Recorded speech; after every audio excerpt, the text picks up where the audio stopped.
Recording by Kristen Hughes. Jane Eyre by Charlotte Brontë, Chapter 3. The next thing I remember is waking up with a feeling as if I had had a frightful nightmare, and seeing before me a terrible red glare crossed with thick black bars. I heard voices, too, speaking with a hollow sound, and as if muffled by a rush of wind or water. Agitation, uncertainty, and an all-predominating sense of terror confused my faculties. Ere long, I became aware that someone was handling me, lifting me up and supporting me in a sitting posture, and that more tenderly than I had ever been raised or upheld before. I rested my head against a pillow or an arm, and felt easy. In 5 minutes more the cloud of bewilderment dissolved. I knew quite well that I was in my own bed, and that the red glare was the nursery fire. It was night. A candle burnt on the table. Bessie stood at the bed-foot with a basin in her hand, and a gentleman sat in a chair near my pillow, leaning over me. I felt an inexpressible relief, a soothing conviction of protection and security when I knew that there was a stranger in the room, an individual not belonging to Gateshead, and not related to Mrs. Reed.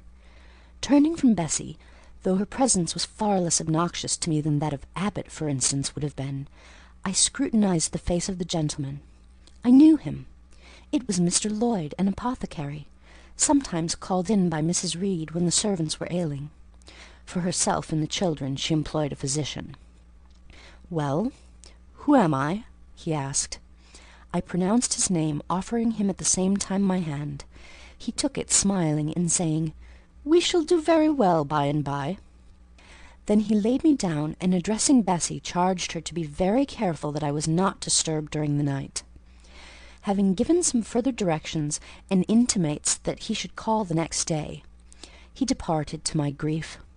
I felt so sheltered and befriended while he sat in the chair near my pillow, and as he closed the door after him, all the room darkened, and my heart again sank. Inexpressible sadness weighed it down. "Do you feel as if you should sleep, miss?" asked Bessie rather softly. Scarcely dared I answer her, for I feared the next sentence might be rough. "I will try. Would you like to drink, or could you eat anything?" "No, thank you, Bessie." "Then I think I shall go to bed, for it is past 12 o'clock. But you may call me if you want anything in the night." Wonderful civility, this! It emboldened me to ask a question. "Bessie, what is the matter with me? Am I ill?" "You fell sick, I suppose, in the Red Room with crying. You'll be better soon, no doubt." Bessie went into the housemaid's apartment, which was near. I heard her say, "Sarah, come and sleep with me in the nursery. I daren't for my life be alone with that poor child tonight. She might die. It's such a strange thing she should have that fit. I wonder if she saw anything. Mrs. was rather too hard." Sarah came back with her. They both went to bed. They were whispering together for half an hour before they fell asleep. I caught scraps of their conversation, from which I was able only too distinctly to infer the main subject discussed. Something passed her all dressed in white and vanished. A great black dog behind him. 3 loud raps on the chamber door. A light in the churchyard just over his grave, etc. At last both slept. The fire and the candle went out.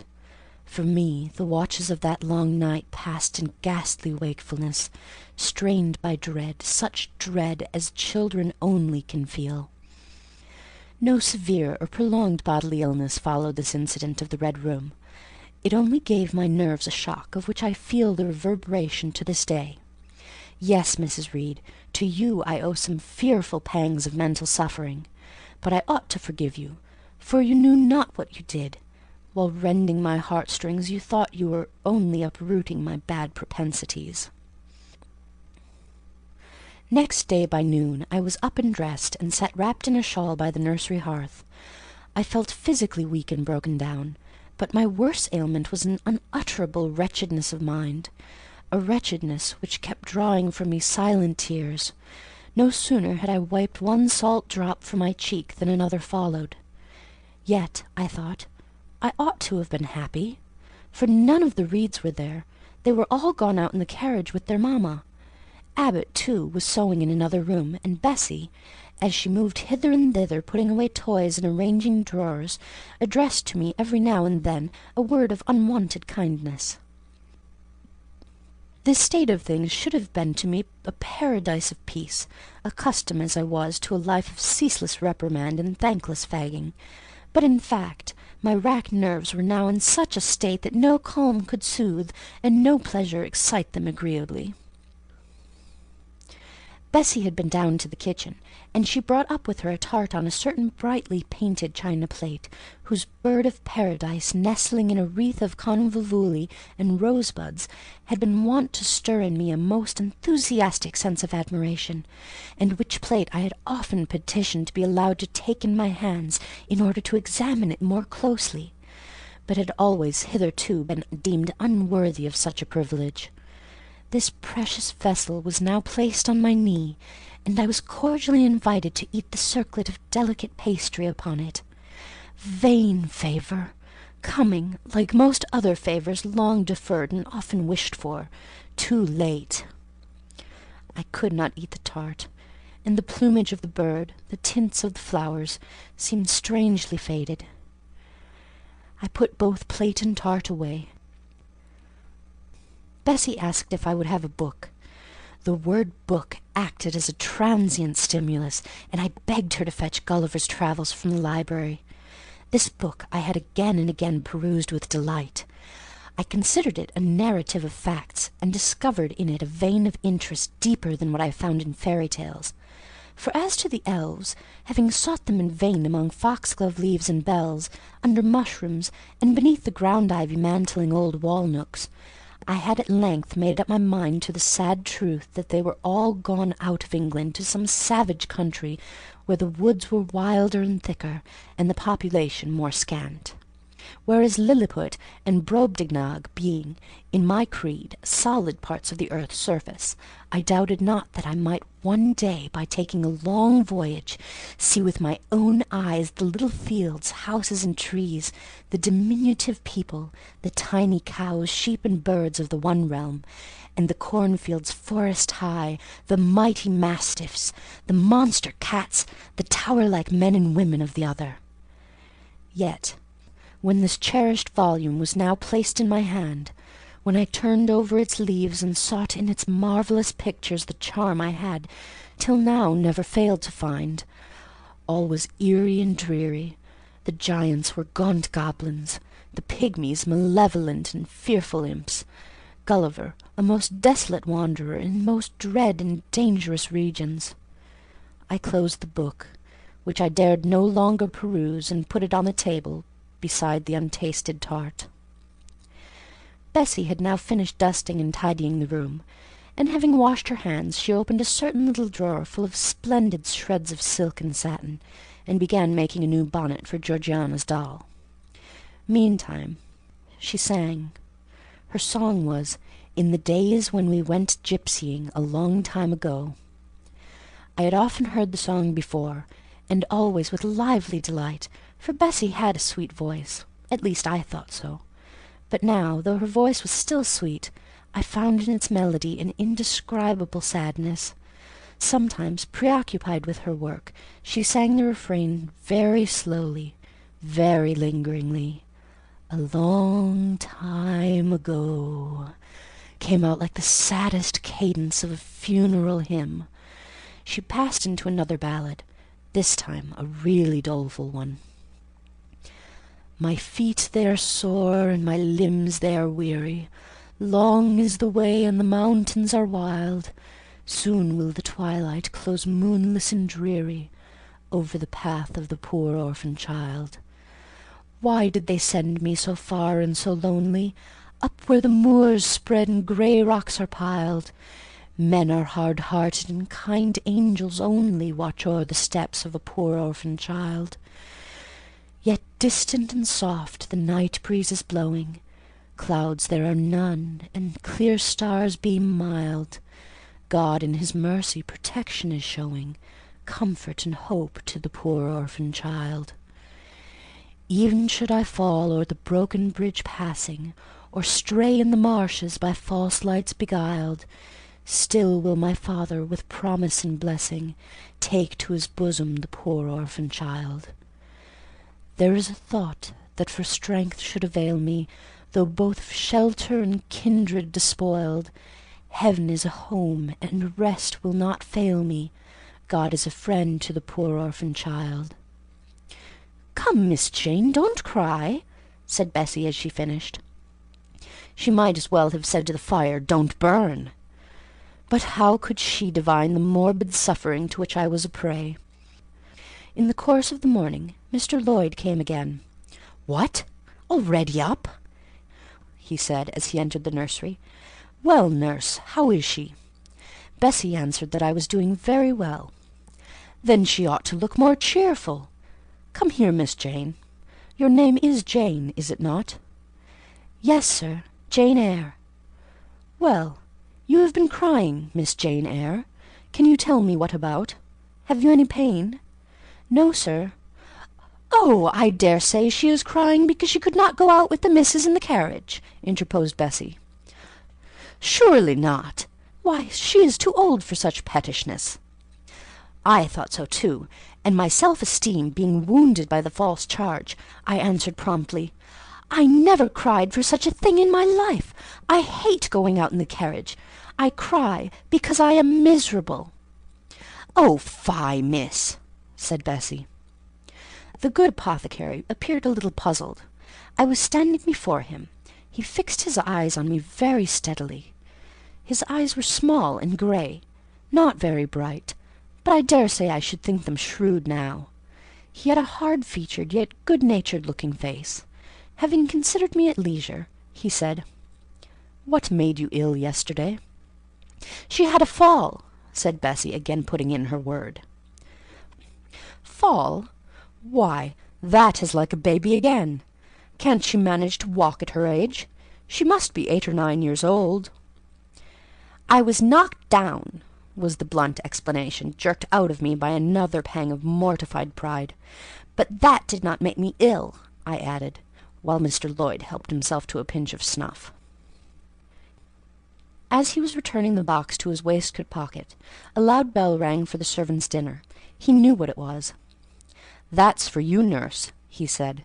"You can go down. I'll give Miss Jane a lecture till you come back." Bessie would rather have stayed, but she was obliged to go, because punctuality at meals was rigidly enforced at Gateshead Hall. "The fall did not make you ill. What did, then?" pursued Mr. Lloyd when Bessie was gone. "I was shut up in a room where there is a ghost till after dark." I saw Mr. Lloyd smile and frown at the same time. "Ghosts? What, are you a baby after all? You are afraid of ghosts?" "Of Mr. Reed's ghost I am. He died in that room, and was laid out there. Neither Bessie nor anyone else will go into it at night, if they can help it. And it was cruel to shut me up alone without a candle, so cruel that I think I shall never forget it." "Nonsense! And is it that makes you so miserable? Are you afraid now in daylight?" "No, but night will come again before long, and besides, I am unhappy, very unhappy, for other things." "What other things? Can you tell me some of them?" How much I wished to reply fully to this question, how difficult it was to frame any answer. Children can feel, but they cannot analyze their feelings, and if the analysis is partially effected in thought, they know not how to express the results of the process in words. Fearful, however, of losing this first and only opportunity of relieving my grief by imparting it, I, after a disturbed pause, contrived to frame a meagre, though, as far as it went, true response. "For one thing, I have no father or mother, brothers or sisters." "You have a kind aunt and cousins." Again I paused, then bunglingly announced, "But John Reed knocked me down, and my aunt shut me up in the Red Room." Mr. Lloyd a second time produced his snuff-box. "Don't you think Gateshead Hall a very beautiful house?" he asked. "Are you not very thankful to have such a fine place to live at?" "It is not my house, sir, and Abbot says I have less right to be here than a servant. Pff, you can't be silly enough to wish to leave such a splendid place. If I had anywhere else to go, I should be glad to leave it, but I can never get away from Gateshead till I am a woman. Perhaps you may. Who knows? Have you any relations besides Mrs. Reed? I think not, sir. None belonging to your father? I don't know. I asked Aunt Reed once, and she said possibly I might have some poor lowly relations called Eyre, but she knew nothing about them. If you had such, would you like to go to them? I reflected. Poverty looks grim to grown people, still more so to children. They have not much idea of industrious, working, respectable poverty. They think of the word only as connected with ragged clothes, scanty food, fireless grates, rude manners, and debasing vices. Poverty, for me, was synonymous with degradation. No, I should not like to belong to poor people, was my reply. Not even if they were kind to you? I shook my head. I could not see how poor people had the means of being kind. And then to learn to speak like them, to adopt their manners, to be uneducated, to grow up like one of the poor women I saw sometimes nursing their children or washing their clothes at the cottage doors of the village of Gateshead? No, I was not heroic enough to purchase liberty at the price of caste. But are your relatives so very poor? Are they working people? I cannot tell. Aunt Reed says if I have any, they must be a beggarly set. I should not like to go a-begging. Would you like to go to school? Again I reflected. I scarcely knew what school was. Bessie sometimes spoke of it as a place where young ladies sat in the stocks, wore backboards, and were expected to be exceedingly genteel and precise. John Reed hated his school and abused his master, but John Reed's tastes were no rule for mine. And if Bessie's accounts of school discipline, gathered from the young ladies of a family where she had lived before coming to Gateshead, were somewhat appalling, her details of certain accomplishments attained by these same young ladies were, I thought, equally attractive. She boasted of the beautiful paintings of landscapes and flowers by them executed, of songs they could sing and pieces they could play, of purses they could net, of French books they could translate, till my spirit was moved to emulation as I listened. Besides, school would be a complete change. It implied a long journey, an entire separation from Gateshead, an entrance into a new life. I should indeed like to go to school, was the audible conclusion of my musings. Well, well, who knows what may happen, said Mr. Lloyd as he got up. The child ought to have a change of air and scene, he added, speaking to himself. Nerves not in a good state. Bessie now returned. At the same moment the carriage was heard rolling up the gravel walk. "Is that your mistress, nurse?" asked Mr. Lloyd. "I should like to speak to her before I go." Bessie invited him to walk into the breakfast-room and led the way out. In the interview which followed between him and Mrs. Reed, I presume, from after occurrences, that the apothecary ventured to recommend my being sent to school, and the recommendation was no doubt readily enough adopted, for as Abbot said in discussing the subject with Bessie when both sat sewing in the nursery one night, after I was in bed, and, as they thought, asleep, Mrs. was, she dared say, glad enough to get rid of such a tiresome, ill-conditioned child, who always looked as if she were watching everybody, and scheming plots underhand. Abbot, I think, gave me credit for being a sort of infantine Guy Fawkes. On that same occasion I learned for the first time from Miss Abbot's communications to Bessie that my father had been a poor clergyman, that my mother had married him against the wishes of her friends who considered the match beneath her, that my grandfather Reed was so irritated at her disobedience he cut her off without a shilling, that after my mother and father had been married a year, The latter caught the typhus fever while visiting among the poor of a large manufacturing town where his curacy was situated, and where that disease was then prevalent. That my mother took the infection from him, and both died within a month of each other. Bessie, when she heard this narrative, sighed and said, "Poor Miss Jane is to be pitied too, Abbot." "Yes," responded Abbot, "if she were a nice, pretty child, one might compassionate her forlornness, but one really cannot care for such a little toad as that."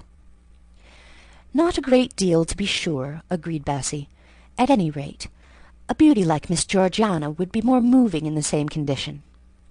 "Yes, I dote on Miss Georgiana," cried the fervent Abbot. "Little darling, with her long curls and her blue eyes, and such a sweet colour as she has, just as if she were painted."